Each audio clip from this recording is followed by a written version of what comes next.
سلام دوستان عزیزم، روزتون بخیر باشه. امیدوارم که حال احوالتون عالی باشه، شاد و سالم باشید انشالله. اوقات و وفق مراد. ما امشب خونه خالم دعوتیم برای پاگوشا، دستشون درد نکنه، خیلی زحمت کشیدن و ما رو دعوت کردن، ولی متاسفانه پاگوشایی که داماد نیست، داماد سر کار قرار بود امروز بیاد. یعنی 2 شب فرهاد تا 11 شب سر کار بود. وقتی میرسید خونه دیگه 12 شب بود، همکارش نبود. بعد قرار بود امروز همکارش بیاد، ولی همکارش پیچوند و فرهاد تو آنباس میگن یه چیزی میگن قرار داد، دستشو لا پوست گردو گذاشت و ساعت 11 صبح گفت من نمیام. خب بنده خدا خاله مهموناشو دعوت کرده، بعد نمیدونم غذاهاشو درست کرده، همه کاراشو کرده. حالا فکر کنید خب نمیشه که مهمون رو دیگه جا به جا کرد دیگه. خلاصه اینجوری شد که فرهاد گفت من نمیتونم بیام، دیر میام. گفتم حالا اب نداره، خودتو یه جوری برسون دیگه. مامان به خاله گفت انقدر خاله ناراحت شد که حد نداشت، چرا پس بچه نیست، چرا بچه نمیتونه بیاد. آره دیگه، خلاصه که اینجوری شد و دیگه حالا ما میریم خونه خاله تا شب فرهاد خودشو برسونه دیگه. منم یه عالمه وسیله‌امو جمع کردم. بعد مهمونی خاله فرداش مامان ما رو پاگوشا کرده، بارو بندی رو جمع کردم که 2 روز برم سمت خونه ماما اینا دیگه. ایشالله بعد مهمونی مامان بیام خونمون دیگه. پس همراه ما باشید، این 2 روزو پاگوشا داریم. سعی میکنم 2 روزو پشت سر هم براتون ویدیوشو نذارم، بینش فاصله بندازم که حوصله سربر نشه. مرسی از همراهیاتون، نگاه های قشنگتون. اگر ما رو سابسکرایب نکردید لطفا ما رو سابسکرایب کنید، به دوستان خود معرفی کنید، ویدیوهامونم ببینید، لایک کنید، کامنت بذارید. ممنونم ازتون. فقط اینکه من فعلا همچنان دارم با مبلغ بالا فیلتر شکم میخرم، چون که نباید ما رایگان استفاده کنیم. مثلا رایگان وصلم نمیشم، یعنی من حتی تست کردم اینم رایگان وصل میشم یا نه، دیدم وصل نمیشم. به خاطر همون همچنان نمیتونم زیاد جواب کامنتاتون رو بدم، مگر اینکه یه سوالی چیزی باشه که بخوام جواب بدم. به خاطر همون شما دلخور از ما نشید، شما کامنتاتون رو بذارید، ما بعدش میریم جواب تک تک شما عزیزان رو میدیم. در پناه خدا باشید، همراه ما بیاید بریم. سلام دوستان عزیز، شبتون بخیر، که شب خوبی داشته باشید، تنتون سالم باشید، شما موفق باشید، هر جا از جهان که هستید الهی خوش خرم باشید، الهی که همیشه جمعتون جمع باشه، پیش دوستانتون، پیش خانواده‌هاتون، الهی همیشه خوش خرم باشید کنار هم دیگه. امشب برای خونه آبجو اعظم، سلام عزیزم، امشب برای خونه آبجو اعظم و دعوت امشب خونه اعظم دعوت هستیم. برم یه سلام علیک کنم و برم غذاشو به شما نشون بدم. جمع شلوغیه فعلا. خب این قابلمه برنج اعظم خانم که بار گذاشته، درشو بر نمیدارم تا شاید تازه گذاشته باشه. اعظم خانم چی درست کرده؟ قیمه. به عجب قیمه ای، یه وجب روش روغنه، ملاقه ندارم هم بزنم.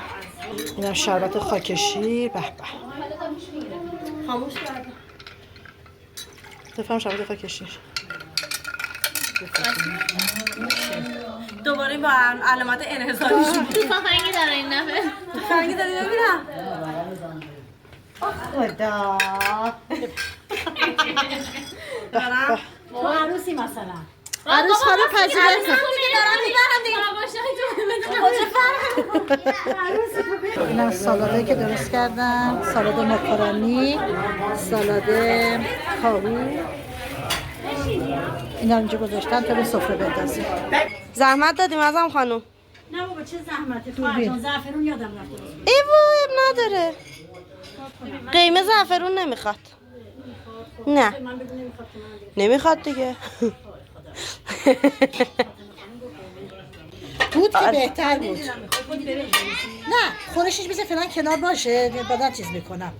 زیاد خورشتی نیست. نه پر کنی، من قبوزم. یه ملاقه دیگه براش بریز. گناهی تو هم دیگه برای خب خوبشه مرسی، تموم شد. اینم سالاد ماکارونی که آتنا جان زحمت کشیده درست کرد، یعنی کمک خاله کرده. سالاد کاهو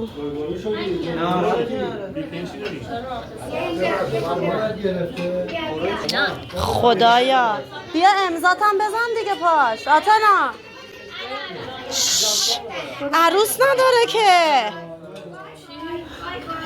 بیا امضات هم بزن.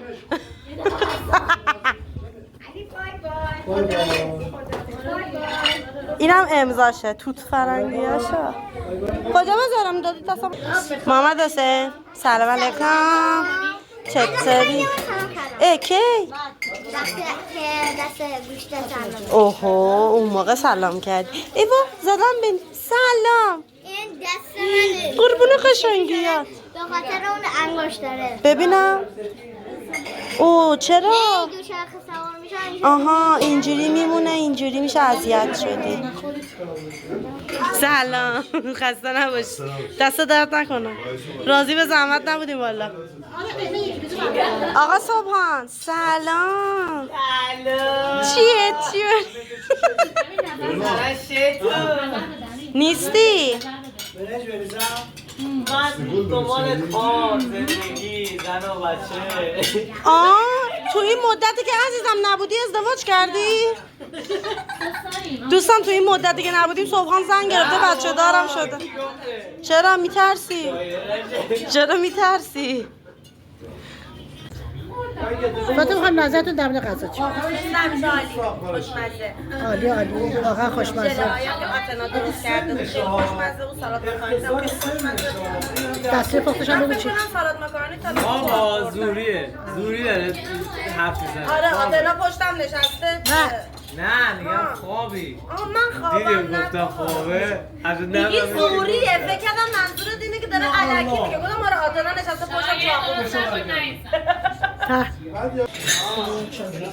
چا کنیم؟ آفرین. خاله هم تون استکانا رو میبره میچینه اونور. نظر ظرفا رو بشوریم. آره نگاه یه عالم ظرف اینجاه. نگاه کنید نذاشته بشوریم. وگرنه ما مهمونای خوبی هستیم میخوایم بشوریم.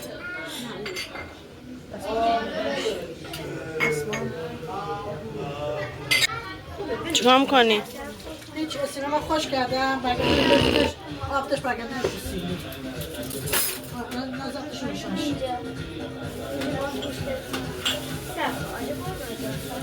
بیام بچینم؟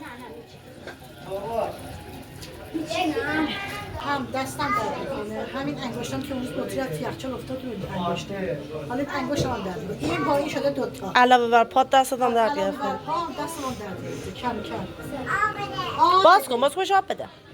آب بده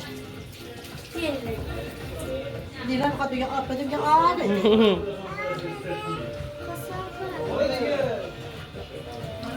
نیلا من کیم؟ سلام خانم. سلام خواهش میکنم.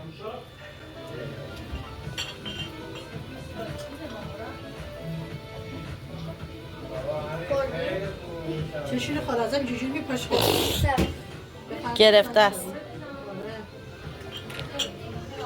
چرا انقدر زحمت کشیدی ازم خانم؟ نه بابا چه زحمتی عزیزم. دست درد نکنه تلافیش به شادی. شما بیشتر از این ارزش. ایشالله دوباره بریم کربلا. دقیقا منم. لحظه به لحظهش یادمه. یه روز خیلی گرمم شد چند روز پیشا. بعد اینجی دستم فوت کردم به مامان گفتم مامان یاد اون چیزا افتادم. زیارتگاه بود رفتیم که تو رفتی یه پارچه سبز گرفتی. عموی امام زمان بود کجا بود؟ گفتم مامان اونجا انقدر گرمم شده بود کف دستمو فوت کردم. الان کف دستم فوت کردم یاد اون روز افتادم. به خدا اصلا چیزه. بله آره همونجا. زنده نایت داره موهای نیلا رو میبنده. طبق گفته ها یادم افتاد که موهای منو بچه بودم همش زنده نایت شونه میکرده میبسته گیره میزده.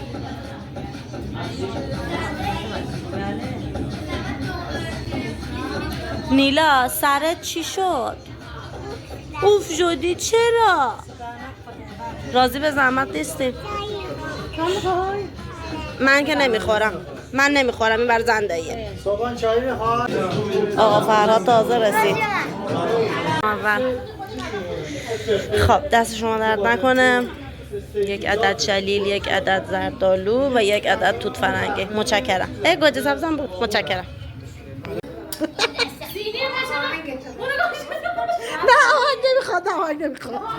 چون سیدی خالی.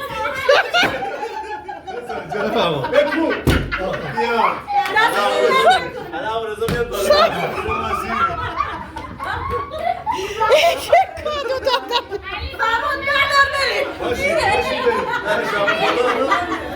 دست در نکن. مرسی، مرسی. دستتون در نکن. دیدیم به چشم نمیاد، خواستیم به چشم. دست در نکن. علی